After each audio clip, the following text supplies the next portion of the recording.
My name is Nita Hatri. By profession, I was a full-timer networker and motivational speaker and trainer. और अगर मैं बात करूं तो पहले मैं गवर्नमेंट लेक्चरर थी, लेकिन अभी फुल टाइमर जो है वो आप लोगों के साथ अपनी लाइफ को एंजॉय कर रही हूं।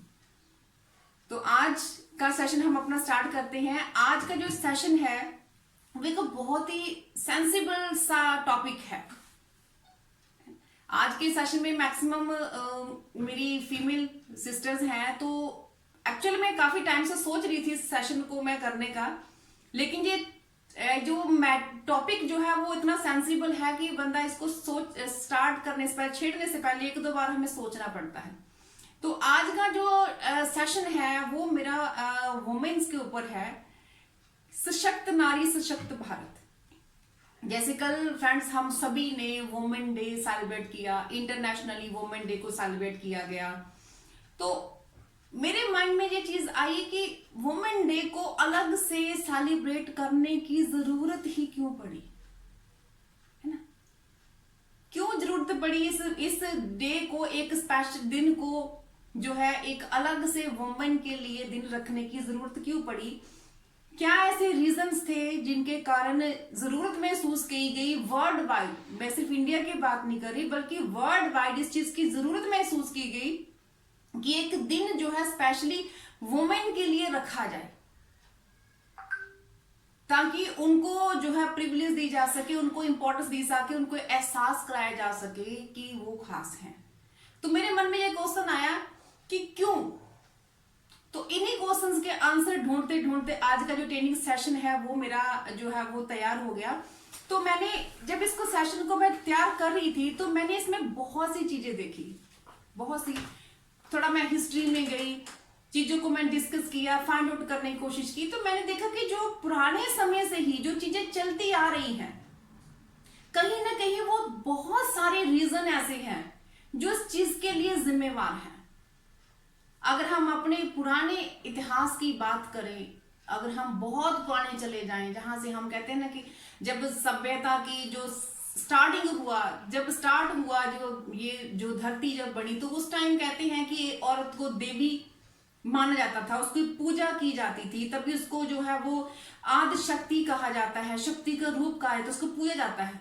लेकिन समय के साथ साथ साथ साथ ऐसा क्या हो गया कि जो औरत जो थी, जो शक्ति का प्रतीक थी, जिसको पूजा जाता था, ऐसा क्या हो गया कि उसको पेट में ही मारा जाने लग पड़ा।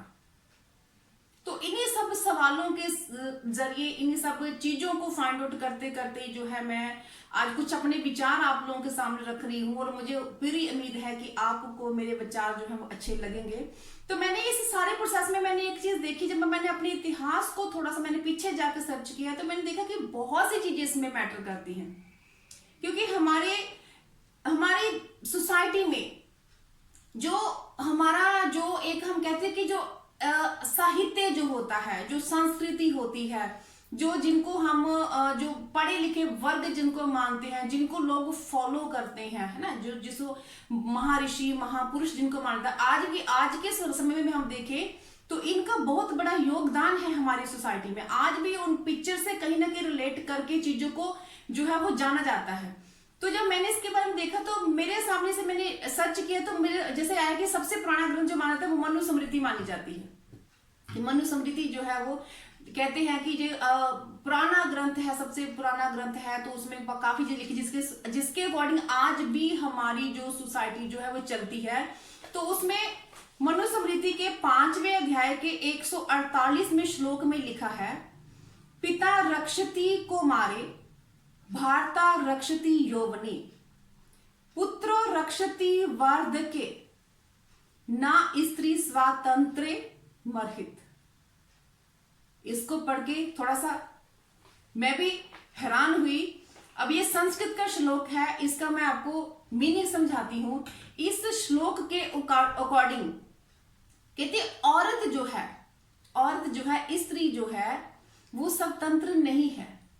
जब वो कुंवारी है, वो अपने माता पिता के घर पे है, तो उसका स्वामी कौन है, उसका रक्षक कौन है? उसका पिता। उस पर नियंत्रण किसका होगा? उसके पिता का। जब उसकी शादी हो जाती है तो उसके ऊपर नियंत्रण होगा उसके पति का। और अगर भगवान ना करे उसका पति जो है वो मर जाता है तो उसके ऊपर ऑटोमेटिकली नियंत्रण जो आ जाएगा वो आ जाएगा उसके पुत्र का। यानी कि औरत जो है अपने पति की, अपने पिता की, पति की, पुत्र की संपत्ति है और औरत को स्वतंत्र रूप से उसको कुछ भी करने का अधिकार नहीं है। वो अपनी मर्जी से अपने घर की चीजों को, अपनी जिंदगी की चीजों को व्यवस्थित नहीं कर सकती। ये हमारी मनुस्मृति में लिखा गया है। बड़ी तकलीफ हुई इसको पढ़ के, इसको समझ के, क्योंकि इसी चीज को अभी तक हमारी जो लोग हैं, सोसाइटी इसको बहुत फॉलो करती है। इसके साथ ही तुलसीदास जी ने लिखा है, ढोल गंवार शुदर पशु नारी, ढोल गंवार सुदर पशु नारी, सकल ताड़न के अधिकारी। तुलसीदास, जिनको रामचरितमानस जिन्होंने लिखी है, वो औरत के बारे में क्या लिखते हैं कि ढोल गंवार सुदर पशु नारी। नारी की तुलना किससे की गई है? पशु के साथ। तुलना किससे की गई है? पशु के साथ, गंवार के साथ, ढोल के साथ। और कहते हैं ये जो लोग हैं ये इज्जत के अधिकारी नहीं है, ये प्रताड़ना के, अत्याचार के अधिकारी हैं। इस पे रहम दिखाने की कोशिश नहीं करनी। ढोल क्या होता है? हम ढोल बजाते हैं ना, जो ढोलक बजाते हैं उसके ऊपर उसका क्या होता है? उसको हमेशा ही डंडे ही पड़ते हैं, क्योंकि डंडा पड़ेगा तो उसमें से आवाज निकलेगी।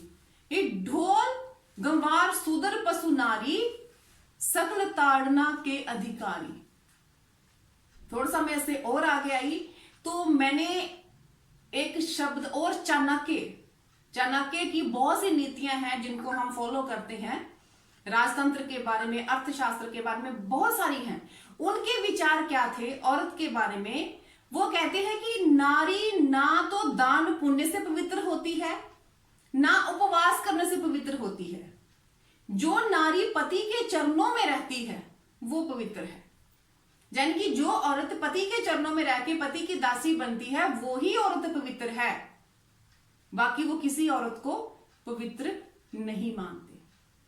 ऐसी बहुत सी चीजें मैंने इसमें देखी। फिर मैंने थोड़ा सा और देखा तो मुझे ये भी देखने को मिला, नगर वधु एक शब्द मुझे सुनने को मिला। इसमें मैंने अपनी हिस्ट्री में ये चीज पढ़ी थी। इवन जब मैंने मास्टरी करी थी उसकी लिटरेचर की, तब भी मैंने इसे कहानी पढ़ी थी, आम्रपाली। आप लोगों ने बहुत सुनी, नगर वधु। वो नगर वधु क्या होती है? जो नगर की सबसे खूबसूरत स्त्री है, राजा घराने की नहीं, उससे छोड़ के नगर की कोई जो स्त्री है जो अच्छा नाचती है, अच्छा गाती है, जो खूबसूरत है, उसको पूरे नगर की वधु बना देते हैं। देखिए कहां से चीजें चलती आ रही हैं, हमारे इतिहास में क्या क्या चलता आ रहा है। और हो सकता है कि जब चीजें लिखी गई उस टाइम कोई पिक्चर कोई और हो, लेकिन वो पिक्चर जो उस टाइम सोच थी, वो सोच धीरे धीरे बदलती अगर हम आज देखें तो उसने कितनी सारी, अगर पीछे हम आज की बात ना करके अगर हम पीछे भी बात करें तो कितना विकराल रूप इसने धारण कर लिया। इस सोच ने कितना विकराल, कितना तकलीफ दे रूप इसने एक औरत के लिए धारण कर लिया, जिसमें कितनी सारी बुराइयां आगे निकल के चल के आई, जिसमें बहुत, इसमें हम कह सकते हैं कि चाइल्ड मैरिज है ना, बाल विवाह। आप लोगों ने हिस्ट्री में भी पढ़ा होगा, आप लोगों ने सीरियल भी देखे होंगे। जैसे आपने रानी झांसी सीरियल टीवी में आता था, उसमें देखा होगा कि उसकी छोटी सी उम्र में एक जो बच्ची है, 10-12 साल की जो लड़की है, उसकी शादी किससे करते हैं? जो 40-50 साल का है। 40-50 साल के व्यक्ति के साथ उसकी जो है वो शादी कर देते हैं। और लड़की की उम्र कितनी है? 10-12 साल। और ये सच्चाई है। आप पुरानी पिक्चरें देख के देखो, सीरियल देख के देखो, ये सच्चाई है जिसमें हमें ये चीज दिखाई गई है कि और छोटी छोटी उम्र की लड़कियों की शादी जो है वो बड़े बड़े राजा महाराजा उनको जो पसंद आते उससे कर दो। वो चाहे उसके पिता की उम्र का हो, चाहे किसी भी उम्र का हो।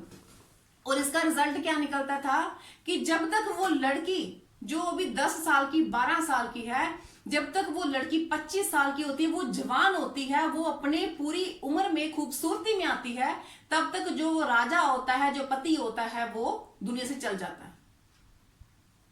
वो क्या हो गया, वो लड़की विधवा होगी। अब विधवा होगी तो उसकी जिंदगी और भी बद से बदतर होगी। विधवा होगी तो वो अपशगुनी मानी जानी शुरू होगी कि ये तो भाई बदशगुनी है, ये आई तो उसने पति किसकी मौत, उसका फिर उसका हालत क्या होती थी, उसका जो है वो समाज से बहिष्कार, तिरस्कार कर दिया जाता था, उसका सिर मंडवा दिया जाता था। और उसके जो है साड़ी, एक उसको व्हाइट साड़ी देके उसको समाज का एक तिरस्कृत, बहिष्कृत हिस्सा मान के कि कोई इससे बात नहीं करेगा, इसे किसी पुरुष को देखने का अधिकार नहीं है, अगर किसी व्यक्ति को देखती भी है आंखें उठा के, उसको सिर उठाने का अधिकार नहीं, क्योंकि वो विधवा है। और उससे भी बड़ी बदतर चीज क्या हुई, उसके साथ ही एक और कुप्रथा चली, सती प्रथा की। औरत का पति मर गया, इसमें उसका क्या दोष। और उसको पति मर गया तो वो तो जल रहा है मरा हुआ चिता में, लेकिन लड़की को पकड़ के, जिंदी जागती लड़की को पकड़ के आग में धक्का दे देते। हाँ जी, तू सती हो जा।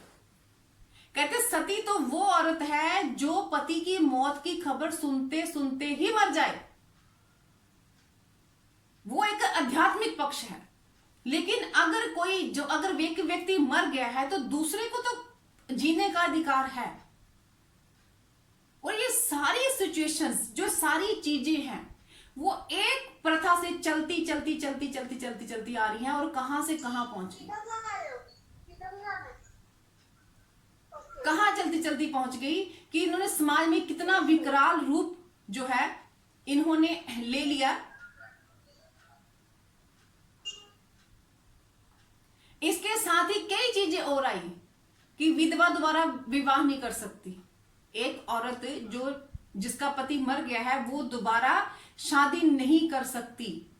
और कितनी सारी चीजें ऐसी हुई। और फिर जब शिक्षा की तो उसमें कहीं बात आ ही नहीं रही, मैं शिक्षा तक तो मैं बात ही नहीं कर रही, ये तो मैं उसकी सिचुएशन बता रही हूं, जो चीजें क्यों हुई, कहां से चलती आ रही हैं। और इससे भी अलावा बहुत ऐसी खतरनाक चीजें आई हैं कि एक ऐसा समय आ गया था कि जब इंसान सोचने लग पड़ा, औरत ही ये सोचने लग पड़ी कि इससे नीचे और मैं क्या जाऊंगी।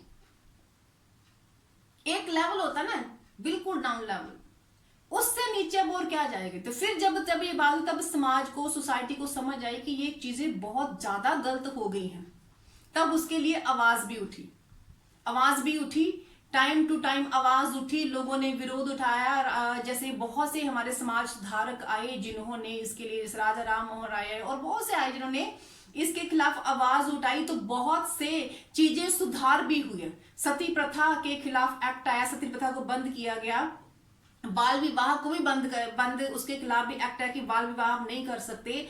और इसके अलावा विधवा की दोबारा शादी है ना, हिंदू रीमैरिज एक्ट जिसे हम कहते हैं, वो भी जो है 1856 में जो है वो आया गया। उसके अलावा एक शादी की उम्र जो है वो भी निर्धारित की गई हमारी जो संविधान की, हमारी सरकार के अकॉर्डिंग कि इतनी उम्र में हम लड़कियों के बच्चों की शादी कर सकते हैं। लेकिन अगर मैं इसको बात करूं आज के सिनेरियो में, फिर आज के सिनेरियो में अगर मैं बात करूं तो अगर आज के सिनेरियो में हम बात देखें तो आज भी इतनी सारी, आफ्टर इंडिपेंडेंस इतने सारे एक्ट पास होने के बावजूद, इतने सारे रूल्स रेगुलेशंस पास होने के बावजूद, अगर आज भी हम देखें तो औरत की स्थिति में कोई बहुत ज्यादा इंप्रूवमेंट नहीं है।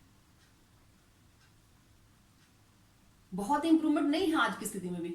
आज भी चाइल्ड मैरिज हो रही है, आज भी छोटी उम्र में लड़कियों की शादी हो रही है। और यूपी में अगर हम बात करें स्पेशली, तो आप आसपास देखिए, जो गांव है दूर दड़े के, वहां जाके देखिए, वहां आज भी लड़कियों की शादी जो है 14-15 साल से पहले कर दी जाती है, आज भी की जाती है। आज भी अगर हम एक रिपोर्ट के मुताबिक देखें तो 40% बच्चियां ऐसी हैं जिनकी बचपन में ही शादी कर दी जाती है, 9-10 साल की उम्र में। जिनको यही नहीं पता कि शादी का मतलब क्या है। कई बार हमने देखा है जैसे कोई सर्वेंट वगैरह आती तो जब उनसे बात होती तो वो भी कहते कि हम लोग ने लड़कियों की शादी कर दी हुई है।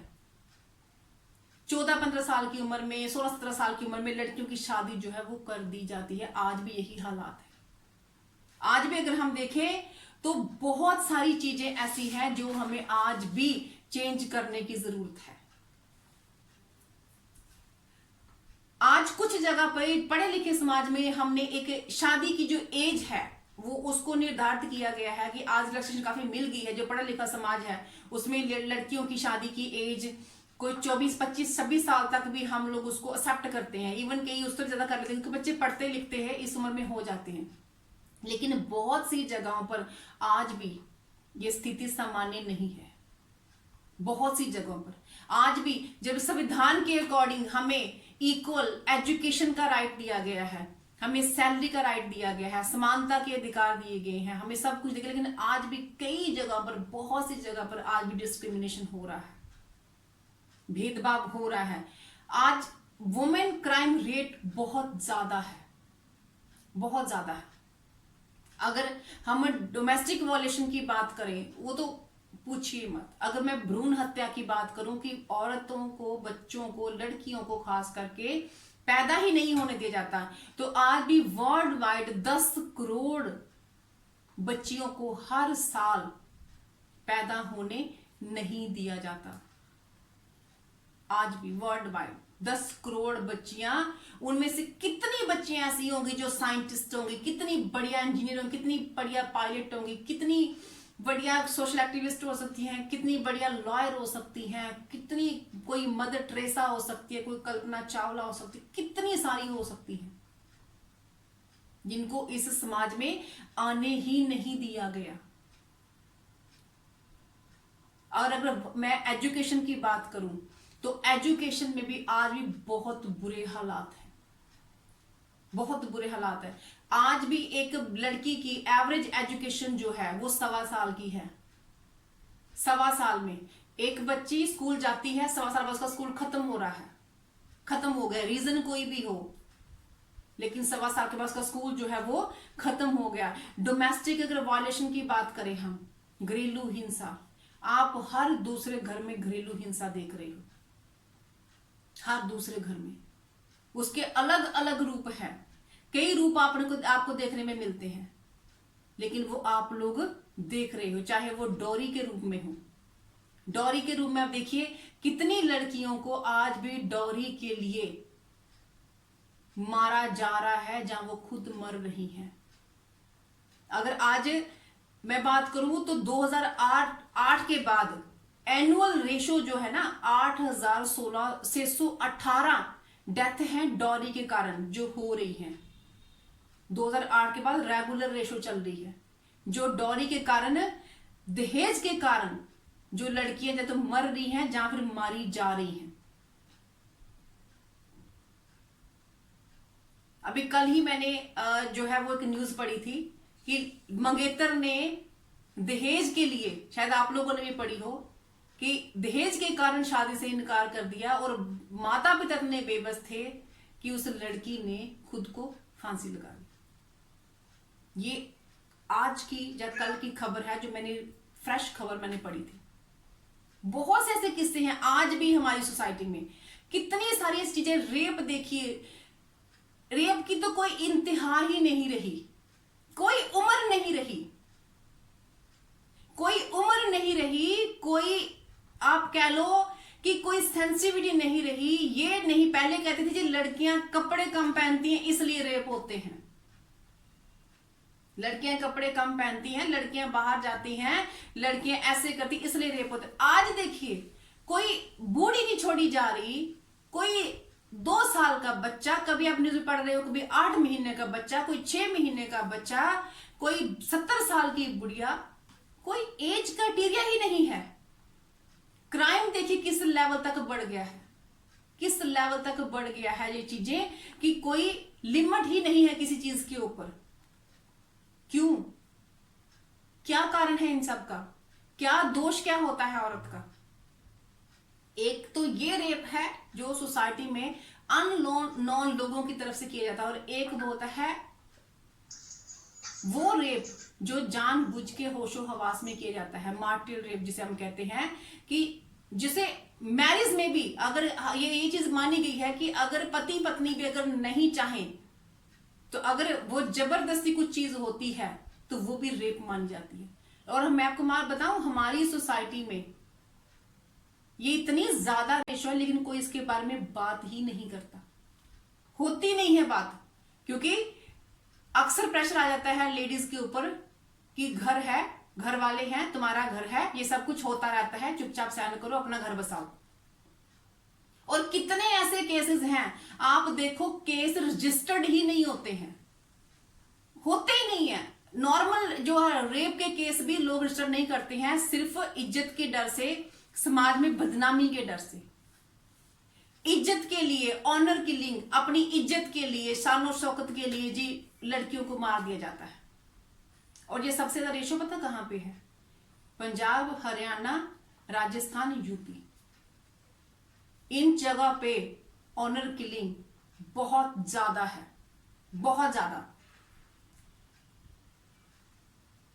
सेक्सुअल हरासमेंट, औरत किसी ऑफिस में काम कर रही है, किसी दुकान में काम कर रही है, किसी स्कूल में जॉब कर रही है, किसी घर में काम कर रही, कहीं पर भी काम कर रही है, हर किसी को लगता है कि इसको टीज करना तो हमारा ना जन्म सिद्ध अधिकार है, जैसे उसके अंदर कोई फीलिंग ही नहीं है, इसको तो टीज करना ही करना, ये हमारा अधिकार है। यहां बैठा हर बंदे ने, हर फीमेल ने इन चीजों को कहीं ना कहीं पर झेला है, आज भी झेल रहे होंगे, पहले भी झेला है, आज भी झेल रहे होंगे। अगर मैं बात करूं फैमिली पाबंदियों की, फैमिली रेस्ट्रिक्शंस की, तो सबसे ज्यादा रेस्ट्रिक्शंस कहां पे हैं? औरत पे।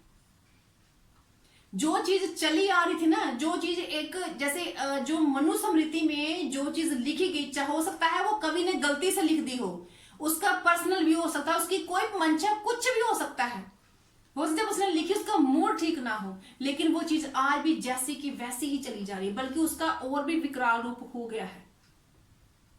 आज आप देखो बहुत सी ऐसी सोसाइटीज हैं, बहुत से ऐसे घर हैं जहां पर ये हर वर्ग की मैं बात कर रही हूं, हर वर्ग की, चाहे वो निम्न वर्ग है, चाहे मध्य वर्ग है, चाहे अपर वर्ग है, हर वर्ग की बात करें, वो कंडीशन है कि आज भी औरत अपनी मर्जी से, उसके पास अधिकार नहीं है कुछ करने का, नहीं है, अपनी मर्जी से वो बाजार तक नहीं जा सकती, अपनी मर्जी से वो कपड़ा तक नहीं पहन सकती। अभी कुछ दिन पहले मेरी एक लीडर से बात हो रही थी, बता रही थी कि मैडम वो ऐसी है, बहुत अच्छी, बहुत ज्यादा रिच फैमिली है, लेकिन उस औरत को यह अधिकार नहीं है कि वो अपनी पसंद का कपड़ा पहन सके।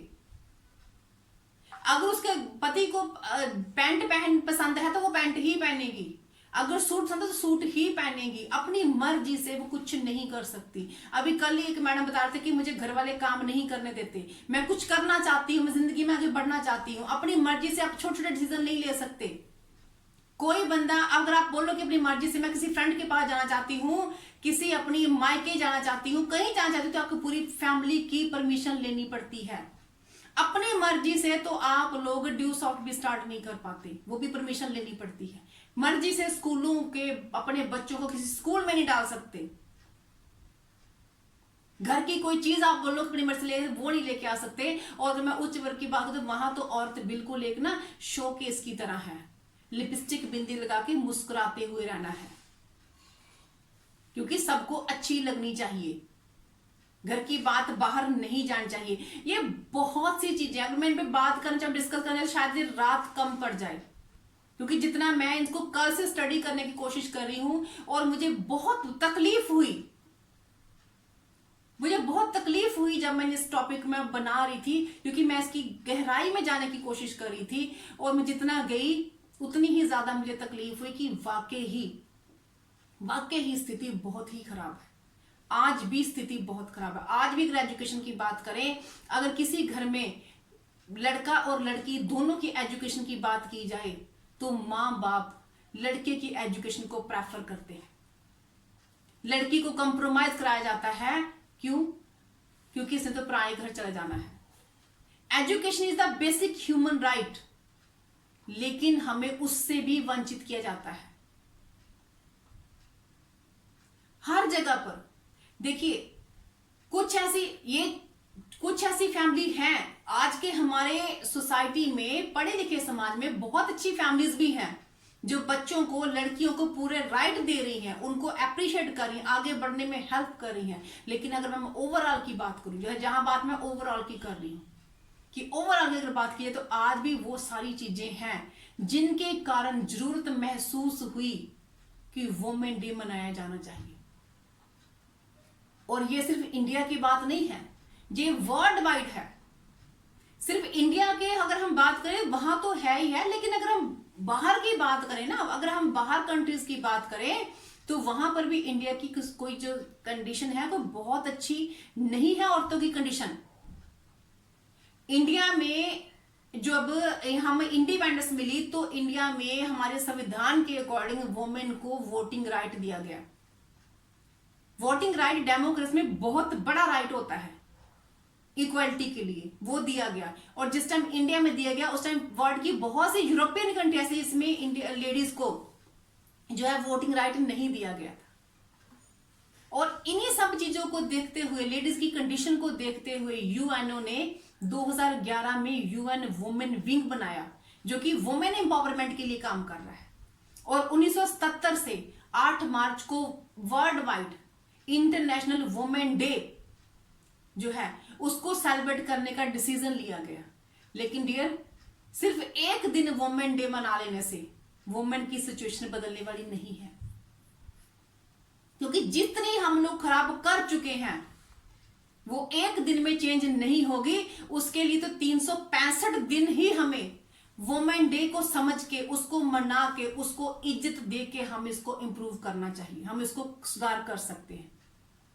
जनरल सी बातें हम कहते तो हैं औरत घर की मालकिन है ना, ये मैं देखो मैं जनरल बात कर रही हूं, सभी के लिए कर रही हूं। लेकिन जब तक हम खुद अपनी सिचुएशन को नहीं समझेंगे, नहीं बदलने की कोशिश करेंगे, हम लोग नहीं बदल सकते। एक सिंपल सी बात कर रही हूं, जैसे अगर एक औरत किसी के पैर छूती है तो उसे आशीर्वाद क्या मिलता है? सदा सुहागन रहो। पंजाबी में बोलते हैं दूध पुत ना हो, है ना, ये उसको आशीर्वाद दिए जाते हैं। लेकिन जब आदमी लोग लड़ते हैं तो गाली किसको दी जाती है? मां को, बहन को। आप सोच के देखिए, डिफरेंस सोच के देखिए। क्या आप लोग लड़ रहे हो एक दूसरे का, आप मार रहे हो, मर रहे हो, लेकिन गालियां किसको दे रहे हो? उसका तो कोई दोष ही, इसको गाली दे रहे हो, है ना। जो गालियां निकलती हैं वो किसको निकलती हैं? औरत को। और जब तक हम इस सोच को नहीं बदलेंगे हम औरतों की कंडीशन को नहीं बदल पाएंगे। हमें इस चीज को समझना पड़ेगा, इस चीज को सोचना पड़ेगा, उसको रिस्पेक्ट देनी पड़ेगी। सिर्फ संविधान में लिख दिया गया तो वो सफिशिएंट नहीं है जब तक हम उस चीज को अपने अंदर इंप्लीमेंट नहीं करेंगे। हम उसके सपनों को नहीं, जो है जब तक हम उसके सपनों को पूरा नहीं करेंगे, उसको रिस्पेक्ट, रिगार्ड नहीं देंगे, जो वो चाहती है वो नहीं करेंगे, तब तक हम उसकी हालत को सुधार नहीं सकते। हमें उसको सपोर्ट करना ही पड़ेगा। याद रखिए, नेचर इज शी नॉट ही।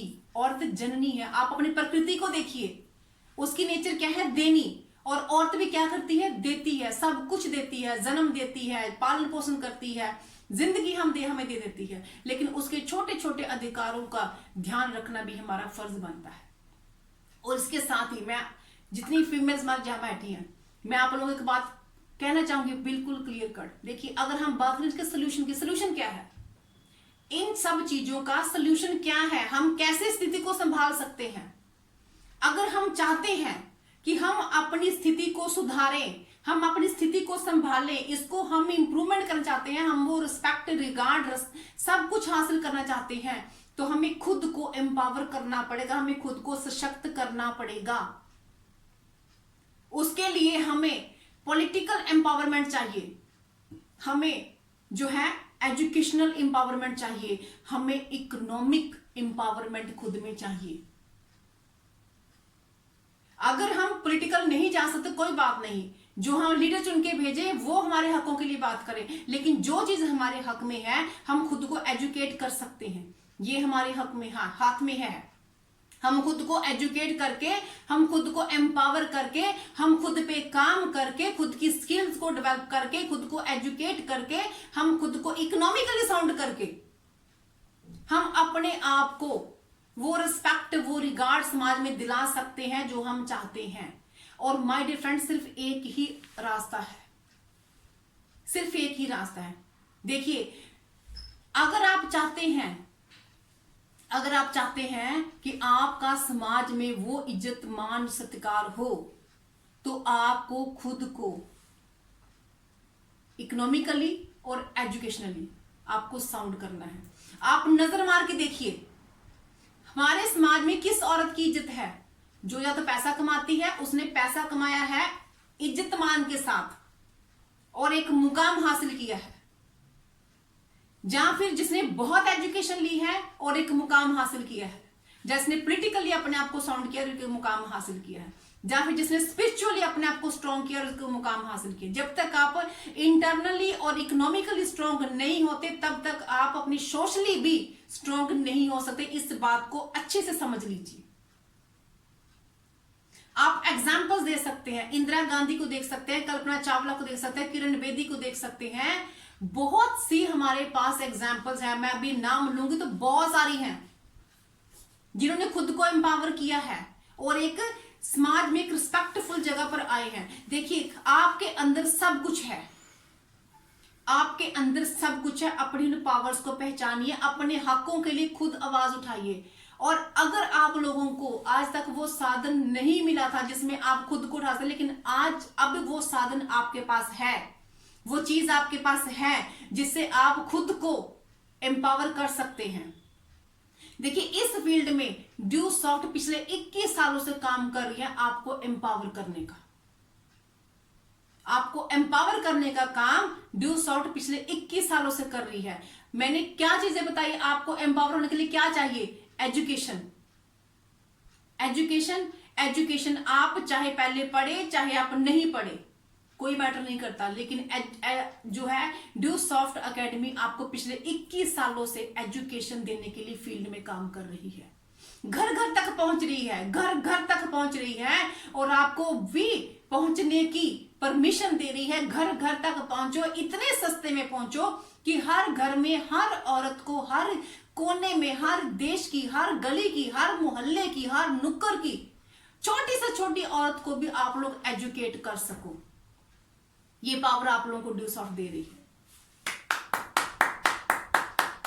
आपको खुद को ऊपर उठाने के लिए किस चीज की जरूरत है? इकोनॉमिकली साउंड होने की। आपको इकोनॉमिकली एम्पावर करने के लिए ड्यू सॉफ्ट पिछले 21 सालों से काम कर रही है। दुनिया का कोई बिजनेस 10,000 में स्टार्ट नहीं होता, 11,000 में स्टार्ट नहीं होता, 15,000 में स्टार्ट नहीं होता, लेकिन ड्यू सॉफ्ट आपको छोटी सी अमाउंट से इतना ज्यादा अपने आप को सक्षम करके, इतना ज्यादा पैसा कमा के आपको एम्पावर करने का काम पिछले 21 सालों से कर रही है।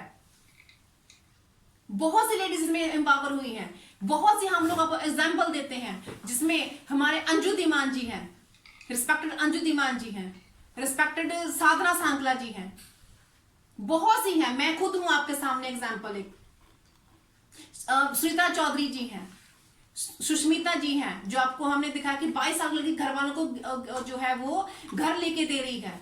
रजनी है, बहुत सी लड़कियां, एक 13 साल की आयना है, छोटी छोटी लड़कियां हैं, छोटी छोटी हैं। सुरेखा जी हैं, रीना वर्मा जी हैं, बहुत सी ऐसी हैं, प्रीति जी हैं, जो अपने आप को एम्पावर कर रही हैं, जो अपने आप को जिन्होंने आगे बढ़ाया है, जिन्होंने इसमें फील्ड में काम किया है और एक हिस्ट्री क्रिएट कर रही है। और आपके ऊपर भी यह है कि अब आप जिसको चाहे खुद भी और जिसको भी चाहे दुनिया में आप एम्पावर कर सकते हैं। ये आपके अंदर आपको पावर दी है ड्यू सॉफ्ट ने, इतनी बड़ी अथॉरिटी दी है ड्यू सॉफ्ट ने आपको। जिसको भी आप चाहो दुनिया में, जहां मर्जी चाहो, आप खुद ही अपनी भी और अपने जैसी हजारों लेडीज की, लाखों करोड़ों लेडीज का सहारा बन के आप उनको ऊपर उठा सकते हैं। क्योंकि ये सब चीजें हमारी एकेडमी हमें फैसिलिटी दे रही है। हमें ऊपर उठने के क्या चाहिए? स्किल चाहिए, स्किल चाहिए। और देखिए स्किल भी हमें हमारी एकेडमी दे रही है। कहीं और किसी सेंटर में हम जाएं, कहीं जाएं तो हमें पता नहीं कितना पैसा खर्च करके भी हम उन स्किल्स को ना ले सके, लेकिन यहां ड्यूसॉफ्ट आपको हर एक चीज आपको प्रोवाइड करवा रही है। आपकी एजुकेशन, आपके बच्चों की एजुकेशन, स्किल को डेवलप करके, आपको पता है कि स्किल को डेवलप करके ही हम आगे बढ़ सकते हैं। आप नहीं पढ़े लिखे हैं तो कोई मैटर नहीं करता, लेकिन अगर आपकी स्किल डेवलप्ड है, अगर आप हुनरमंद हैं, आपके अंदर बोलने की कला है, आपकी पर्सनैलिटी अच्छी है, आपकी प्रेजेंटेशन अच्छी है, तो आप कहीं पर भी खुद के लिए एक अच्छा मुकाम हासिल कर सकते हैं। ये भी आपको ड्यूसॉफ्ट दे रही है। कौन सी ऐसी चीज है जो ड्यूसॉफ्ट कंपनी आपको नहीं दे रही है आपको ऊपर उठाने के लिए? लेकिन बात वही है कि माय डियर फ्रेंड्स, जो करेगा वो ऊपर उठ जाएगा, जो करेगा वो तरेगा, है ना। बातों से तो कुछ नहीं होगा, हम हर चीज आपको दे रहे हैं। हालातों पर रोने से कुछ नहीं होगा, हालातों पर रोने से कुछ नहीं होगा। हालातों को बदलने के लिए संघर्ष करना पड़ता है।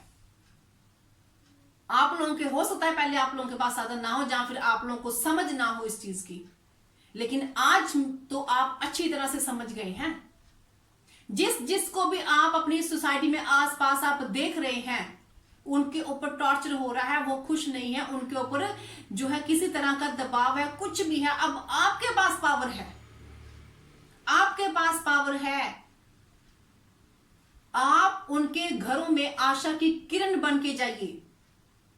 जिन घरों में दूसरों के ऊपर टॉर्चर, औरतों के ऊपर टॉर्चर, आप उन घरों में आशा की किरण बन के जाइए। जो माँ बाप अपने बच्चों को नहीं पढ़ा पाते हैं, उनके बच्चों को पढ़ाइए। जो औरतें संपन्न नहीं है, आत्मनिर्भर नहीं है, उन औरतों को आत्मनिर्भर बनाइए। जिन घरों में आपको लगता है कि उनको इज्जत नहीं मिल रही, उन घरों में उनको इज्जत दिलाइए। सब कुछ आप लोग कर सकते हैं, सब कुछ आप लोग कर सकते हैं। आप लोगों के अंदर इतनी पावर है, और इतनी जबरदस्त पावर हमें दी है हमारे जबरदस्त सिस्टम में, ड्यूसॉफ्ट ने। अगर मैं आज आप लोगों के सामने बोल पा रही हूं ना, तो ये इस सिस्टम की पावर है, जो सिस्टम आप सभी के हाथ में है। तो अब आप अगर खुद को ये नहीं कह सकते कि हमें मौका नहीं मिला, जहां हम चीजों को बदल नहीं पाए, जहां चीजों को समझ नहीं पाए, अब आपके पास सब कुछ है, दूसरों को प्रोवाइड करा सकते हैं, हर चीज आपके पास है। अब हालातों पे रोने का मतलब नहीं है, हालातों को बदलने का मतलब है। अब बदलिए, खुद को बदलिए, अपने परिवार को बदलिए, अपने आसपास को बदलिए, अपने आस पड़ोस को बदलिए, हर एक चीज को बदल दीजिए, क्योंकि परिवर्तन हमेशा हमसे शुरू होता है। परिवर्तन हमेशा हमसे शुरू होता है। अगर आप ये को ना पहले दूसरा बदले फिर मैं बदलूं, नहीं, पहले खुद को बदलिए, फिर आप पूरे समाज को बदल सकते हैं। तो लास्ट में अपने शब्दों को मैं वाइंड अप कर रही हूं। लास्ट में एक छोटे से मैसेज के साथ अपनी आज की बात को जो मैं खत्म कर रही हूं। गर मालूम है तुझे नुस्खाए आलम बदलने का, गर मालूम है तुझे नुस्खाए आलम बदलने का, तो क्यों मुंतजिर है मेरे दोस्त सूरज के निकलने का। गर मालूम है तुझे नुस्खाए आलम बदलने का, तो क्यों मुंतजिर है दोस्त सूरज के निकलने का। खुदा ने भी उसकी हालत बदली नहीं, खुदा ने भी उसकी हालत कभी बदली नहीं, जिसे खुद शौक ना हो खुद की हालत बदलने का।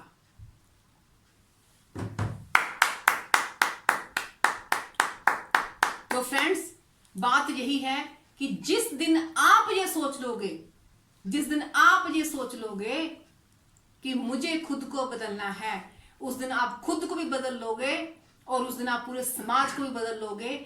और क्रांति हमेशा अपने से स्टार्ट होती है, अपने से स्टार्ट होती है। पहले खुद क्रांतिकारी बनो, खुद अपने हाथ में मिसाल पकड़ो, तभी आप दूसरों के घरों में भी उजाला कर सकोगे। तो इसी के साथ मैं अपने टॉपिक को यहां पे खत्म कर रही हूं। तो थैंक यू सो मच आप लोगों का, आपने मुझे सुना और होपली कि मुझे है कि आप लोगों को जरूर ये चीजें पसंद आई होंगी। तो इसके साथ ही मैं आप लोगों को कहना चाहूंगी कि ये जितने भी मेरे वीडियो आ रहे हैं मेरे यूट्यूब चैनल सुनीता अत्री के नाम पे जो है मैं उस पर अपलोड कर रही हूँ, आप उन चीजों को देखते, वहां से और भी बहुत सी नॉलेज आप ले सकते हैं। तो आप उसको देखिए, अगर अच्छा लगे तो लाइक कीजिए, और अगर कुछ चीजें और आपको लगता है कि इंप्रूवमेंट की जरूरत है तो आप उसमें कमेंट भी कीजिए। Thank you so much.